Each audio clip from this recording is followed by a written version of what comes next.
हाँ तो नमस्कार जी, आप कैसे हो? उम्मीद करते हैं अच्छे होंगे और स्वस्थ होंगे। तो हमने मैथ का 1.1 करवा दिया है, सॉरी 8.1 हमने करवा दिया है और बायोलॉजी का हमने जैव प्रक्रम का पहला पार्ट वीडियो हमने बना दिए हैं, जो जाकर यूट्यूब पर देख सकते हैं। और आज हम जो लेकर आए हैं फिजिक्स होगा। फिजिक्स में यानी कि इसको भौतिक कहते हैं और जो चैप्टर है प्रकाश का प्रवर्तन है। कौन सा चैप्टर है? प्रकाश का प्रवर्तन। इसको रिफ्लेक्शन ऑफ लाइट कहते हैं।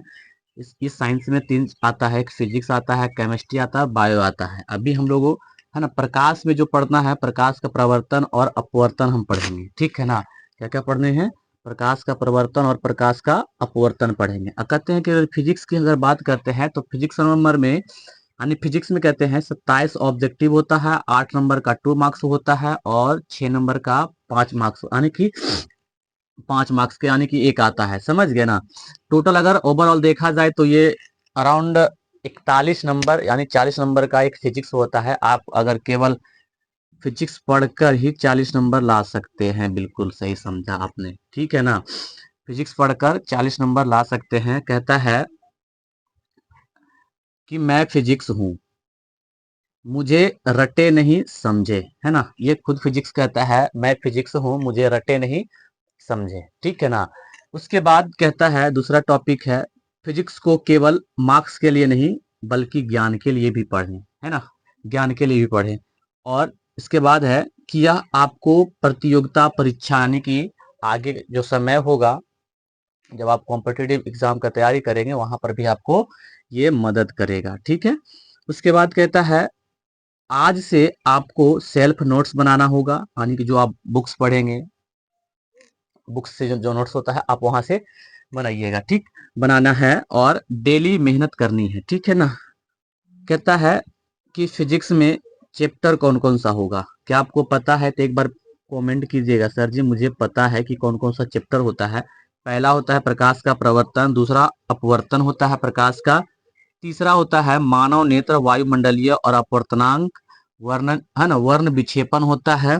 चौथा होता है विद्युत धारा, पांचवा होता है विद्युत धारा और चुंबकीय प्रभाव होता है और छठा होता है ऊर्जा का स्रोत और सातवां होता है प्रयोगिता। यही इसका चैप्टर था। आगे अभी हम लोग और पढ़ेंगे।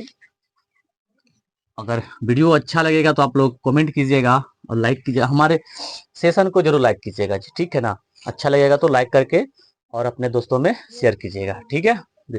तो अभी हमने इसका कुछ इंट्रोडक्शन दिया यानी कि फिजिक्स का इंट्रोडक्शन था। अभी इसके बारे में और भी हम जानेंगे कि क्या क्या चीजें होता है, आगे हम देखते हैं, ठीक है ना। बने रहिए, पूरे सेशन में मजा आने वाला है आपको, ठीक है। चलिए सॉरी, ठीक है। प्रकाश का प्रवर्तन है, रिफ्लेक्शन ऑफ लाइट कहते हैं। कहता है कि किसी भी वस्तु को, है ना, देखने के लिए हमें कितने चीजों की आवश्यकता पड़ती है? क्या आपको पता है? तो बताइए एक बार कमेंट करके सर जी मुझे पता था, है ना, पता था, ठीक है ना। तो हम कहेंगे कोई भी वस्तु को देखने के लिए, है ना, हमको दो चीजों की आवश्यकता पड़ती है। दो चीज कौन कौन सा है? एक कहते हैं गुरुजी एक आंख होती है, दूसरा लाइट होता है। हम अगर मेरे पास आंख है, अगर लाइट नहीं है तो वस्तु को नहीं देख पाते। अगर मेरे पास लाइट है और आंख ही नहीं है तो क्या हम देख पाएंगे वस्तु को? नहीं देख सकते हैं, ठीक है। बिल्कुल सही। तो ये चीजें होती है यानी कि कोई भी वस्तु को देखने के लिए हमको दो चीजों की आवश्यकता पड़ती है। कौन कौन सा दो चीजें हैं? एक लाइट होगा और एक क्या होगा? आंख मेरी, ठीक है। और कहता है कि प्रकाश, है ना, प्रकाश की परिभाषा बताइए। तो प्रकाश वह कारक है जिसकी सहायता से हम वस्तुओं को देख पाते हैं। अब जैसे मान लेते हैं ये बोर्ड पे लिखा जो अक्षर है, अगर प्रकाश नहीं रहे क्या आप देख पाएंगे? नहीं देख पाएंगे, ठीक है ना। ये चीजें हैं। तो प्रकाश वह कारक है जिसके सहायता से हम वस्तुओं को देख पाते हैं, ठीक है ना।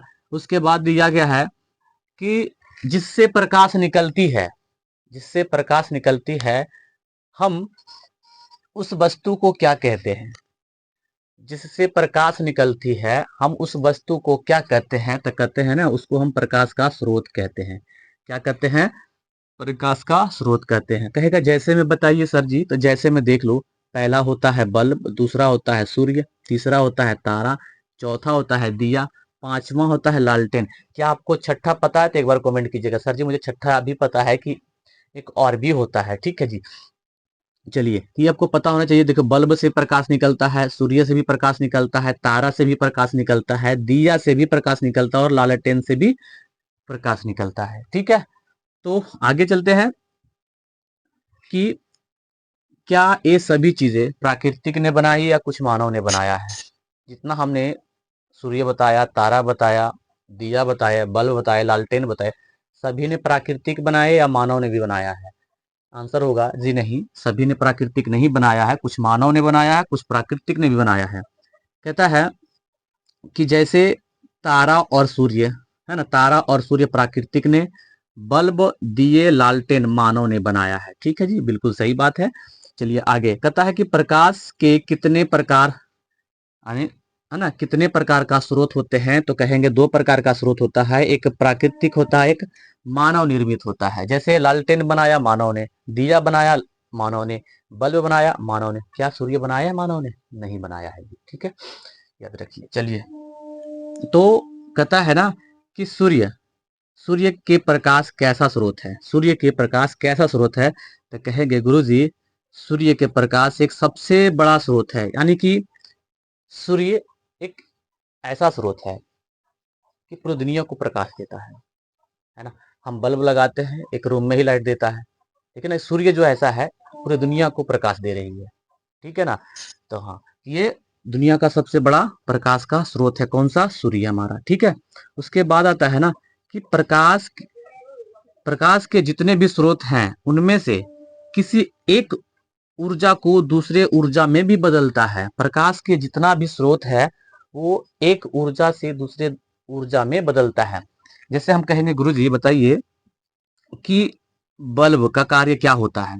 अच्छा, बल्ब जलता कैसे है? क्या आपको पता है कि बल्ब कैसे जलता है? बिल्कुल पता होगा। ठीक है ना। यानी कि ये विद्युत ऊर्जा को प्रकाश ऊर्जा में बदलता है, क्योंकि बल्ब के पास तो अपनी ऊर्जा है नहीं, क्योंकि वो विद्युत से अपना ऊर्जा लेता है अपने, है ना, तो ये ऊर्जा में बदल देता है। तो बल्ब का कार्य क्या हो गया? विद्युत ऊर्जा को प्रकाश ऊर्जा में बदलना। कहेंगे लालटेन का कार्य बताइए। तो लालटेन का कार्य होता है रासायनिक ऊर्जा को प्रकाश ऊर्जा में बदलना। कहता है कि सूर्य की कार्य बताइए। तो सूर्य की कार्य होता है नाभिकीय ऊर्जा को प्रकाश ऊर्जा में बदलना। ठीक है जी, यही होता है। यानी कि प्रकाश के जितने भी स्रोत होते हैं उनमें से किसी एक ऊर्जा दूसरे ऊर्जा में बदलता है। ठीक है, चलिए, आपको समझ में आ गया होगा। एक सर कहिए सर कि मजा आ रहा है तो कमेंट करते चलिए और सेशन को लाइक कीजिएगी। ठीक है ना, लाइक करके और वीडियो को शेयर कर दीजिए जल्दी से जल्दी। ठीक है ना, अगर अच्छा लग रहा होगा तो कमेंट करके चलते रहिए। इसका हम मेरे चैनल से, यानी कि टेलीग्राम चैनल है, वहां जुड़ जाइए। इसका नोट्स हम दे देंगे।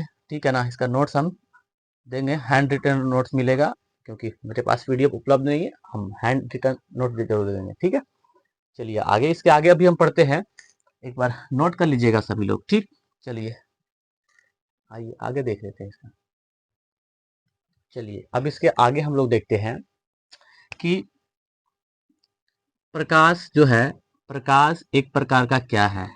सबको पता है कि प्रकाश एक प्रकार का क्या है? ऊर्जा है, जो हमें ऊर्जा देती है। समझ गया ना। अगर हम कहें कि सूर्य के प्रकाश से कौन सा विटामिन मिलता है ना, अगर हम विटामिन की बात करते हैं, कौन सा विटामिन मिलता है? तो विटामिन डी मिलता है। ठीक है जी, विटामिन डी मिलता है। कहता है कि क्या प्रकाश की चाल हर जगह पर सेम होती है? तो बिल्कुल नहीं, है ना। प्रकाश की चाल अगर हम कहेंगे हर जगह पर सेम होती है तो नहीं होती है। अगर हम वायु में कहते हैं तो अलग होगा, जल में कहते हैं तो अलग होगा, और भी चीजें हैं। अगर हम, अगर वस्तु पर हम कहते हैं तो वहां पर भी क्या होगा? इसकी चाल अलग अलग होती है। ठीक है ना। कहता है कि प्रकाश की चाल सब तेज किस माध्यम में होता है? तो निर्वात होता है। निर्वात का मतलब होता है शून्य आकाश या शून्य शांत जगह कह सकते हैं, शून्य जगह। ठीक है ना, शून्य जगह होती है। कहता है कि निर्वात का मतलब होता है शून्य आकाश, हमने पहले ही बता दिया है। ठीक है ना। निर्वात में चाल लेकिन कितना होती है?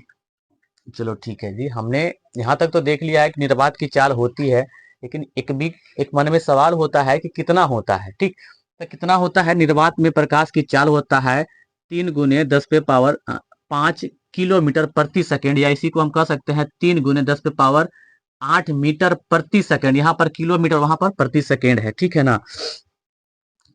और उसके बाद है कि प्रकाश जिस पद पर, जिस पद पर चलती यानी पथ होना चाहिए था, सॉरी, जिस पथ पर चलती है हम उस पथ को क्या कहते हैं, तो उसको हम किरण कहते हैं। ठीक है जी, याद रहेगा, याद रहेगा। यानी कि प्रकाश जिस पथ पर चलती है हम उस पथ को क्या कहते हैं, तो किरण कहते हैं।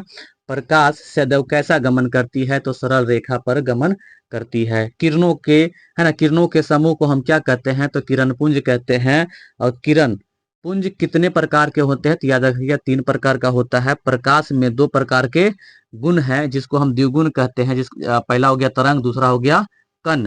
ठीक है ना। प्रकाश के कण को हम कण के रूप में क्या कहते हैं, तो है ना, फोटान कहते हैं। क्या कहते हैं, फोटान कहते हैं। प्रकाश की खोज किसने किया था, तो याद रखिएगा रोमर ने किया था। प्रकाश की खोज किसने किया था, तो रोमर ने किया था। क्या आपको अच्छा लगेगा? अगर वीडियो अच्छा लगा होगा तो कमेंट करके और प्यारा सा लाइक कर दीजिएगा, ठीक है ना। और वीडियो को शेयर जरूर कीजिएगा, ठीक है ना। तो मिलते हैं नेक्स्ट का समय। अभी के लिए जय हिंद, जय भारत, वंदे मातरम। एक बार नोट कर लीजिएगा सब लोग, ठीक है। चलिए, उम्मीद करते हैं नोट कर लिए।